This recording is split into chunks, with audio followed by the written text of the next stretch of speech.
The ash was already falling before the sun even rose. It tasted like burnt copper and crushed limestone. The air was so thick that pulling it into my lungs felt like swallowing sand. Behind me, the sound was not of a battle. Battles have a rhythm. They have orders, formations, and retreats. What echoed through the streets was the sound of an eradication. The continuous, deafening roar of massive stone blocks giving way. The violent snap of the royal palace's cedar beams splitting in half under the absolute weight of the fire.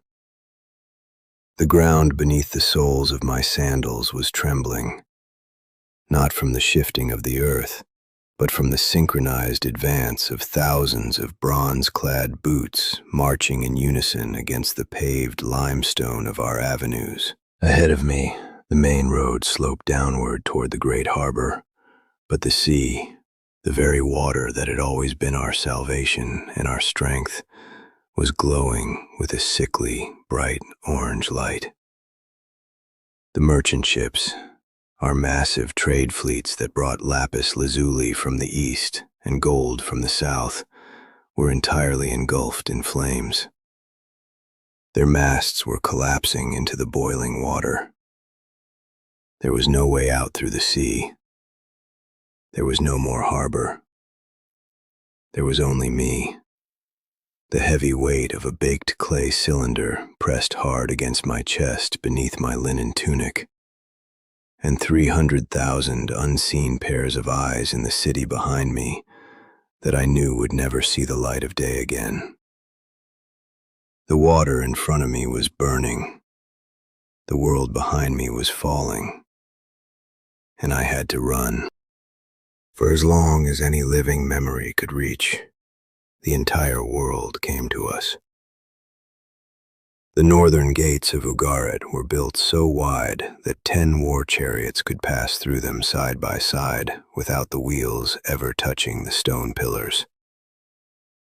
Merchants from every corner of the Mediterranean unloaded their heavy amphorae of olive oil, sweet wine, and grain in our sprawling courtyards.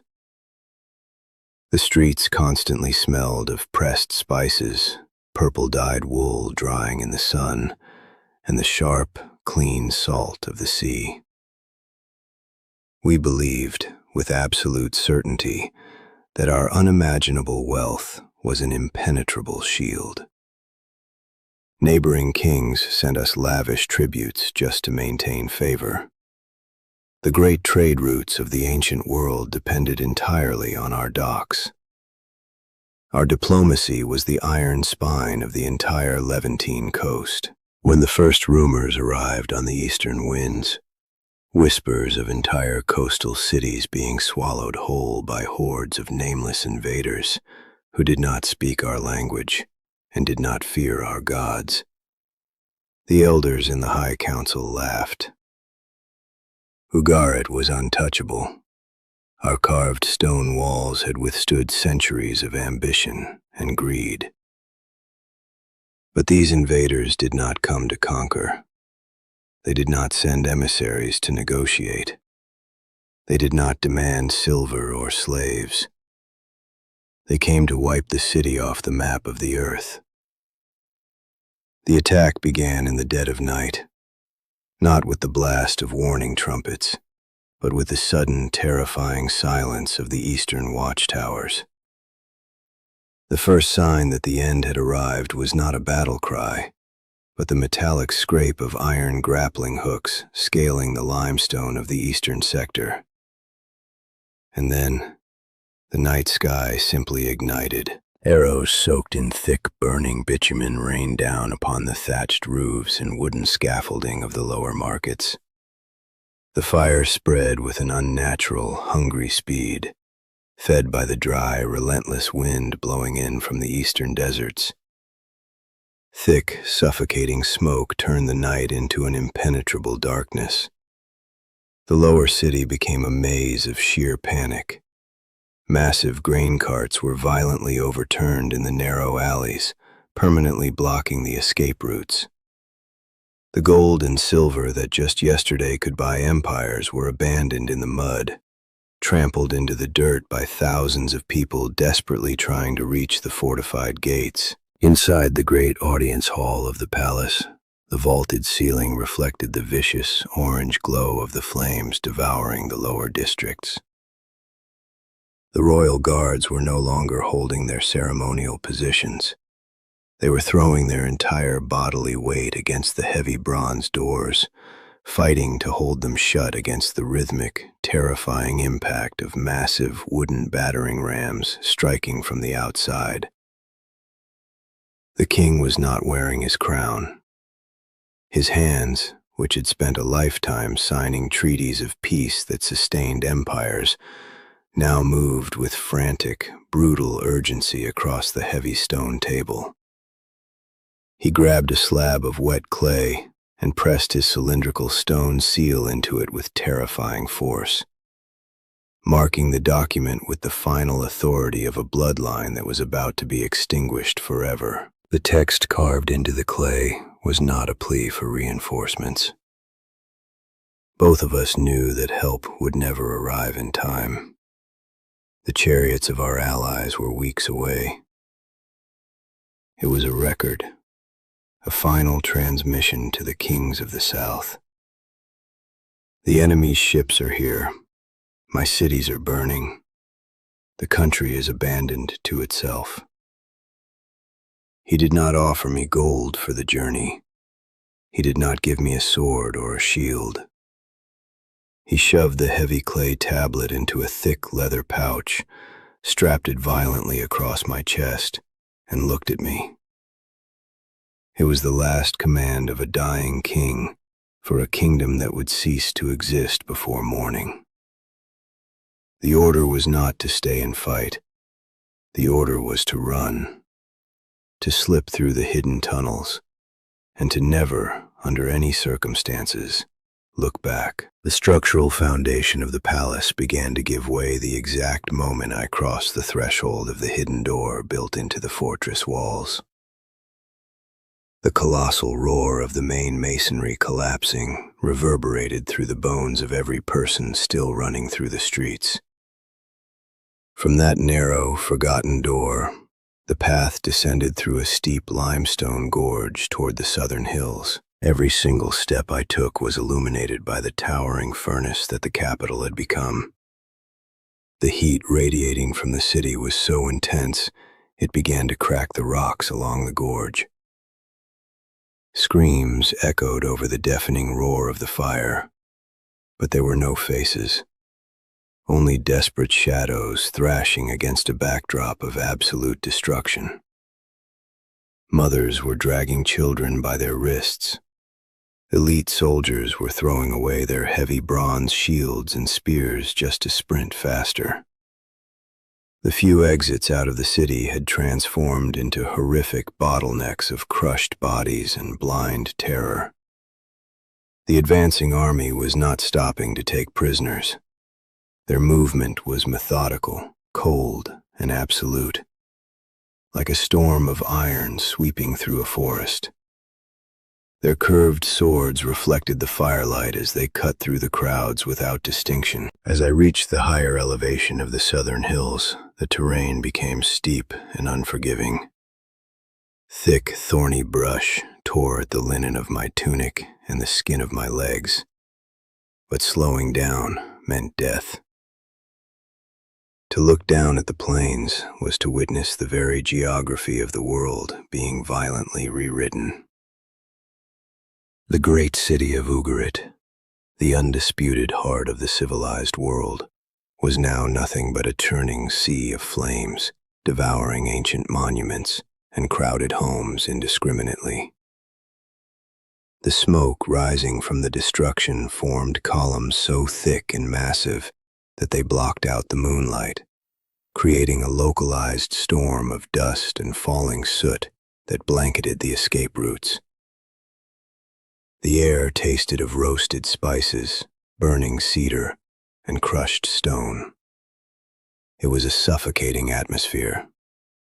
People stumbling on the rocks did not get back up. The sheer, terrifying momentum of the fleeing crowd pushed the weak off the narrow paths.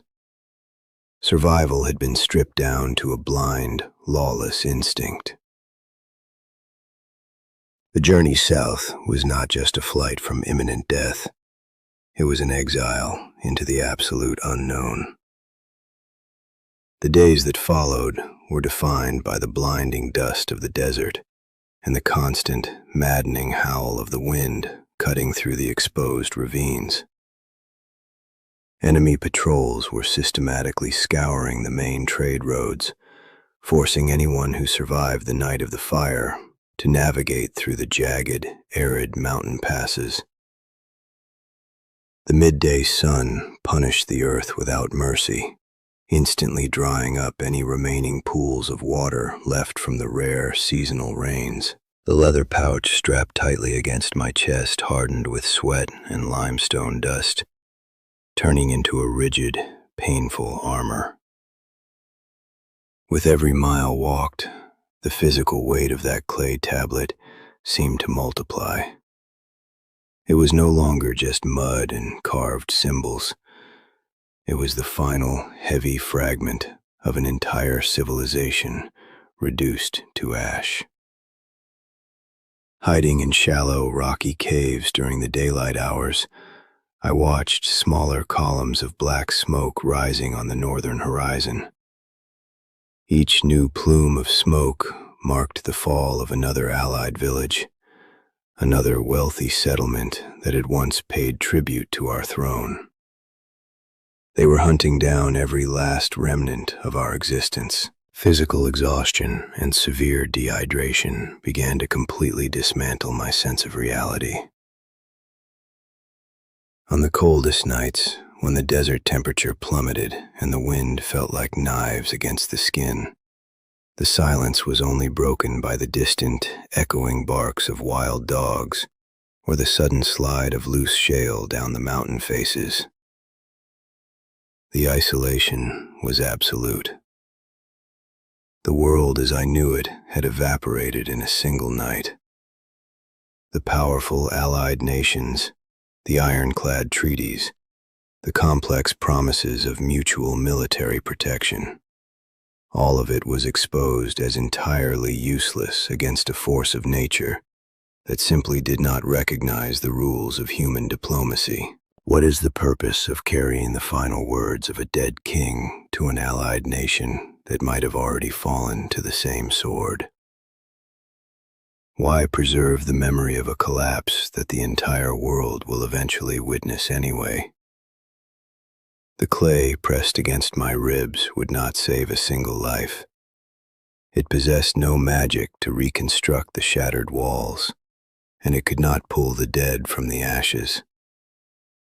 It was the permanent record of a monumental failure. It was the epitaph of a civilization that trusted its own walls over the shifting tides of the world. Yet, as the days bled into weeks, and the harsh, cracked limestone mountains finally began to give way to the softer, greener valleys of the extreme south, a dark, heavy realization settled over me. To survive this journey required abandoning the naive hope of restoration. Ugarit would never be rebuilt. Those massive stones would remain blackened by fire for eternity. The ships would rot at the bottom of the bay. But the event itself, the terrifying magnitude of that sudden annihilation, could not be allowed to simply disappear into the silent sands of the desert. The tablet I carried was not a cry for rescue. It was a vicious warning sent forward into the future. It was an undeniable physical testimony, proving that no matter how impossibly high you build your walls, no matter how much gold you hoard in your vaults, and no matter how invincible your fleets appear in the harbor, everything you know can be reduced to dust between sunset and sunrise. The invaders swept the earth, but they failed to erase the proof that we existed, that we stood there, that we watched the end of the world unfold, and that we documented our own absolute ruin as the roof caved in. Carrying this weight is not an act of hope. It is an act of defiance against being forgotten. When you are forced to watch the very foundation of your reality shatter under the weight of an absolute calamity, you realize that true survival is not just about keeping your physical body breathing. It is about ensuring that the history of the collapse is told with brutal exactness.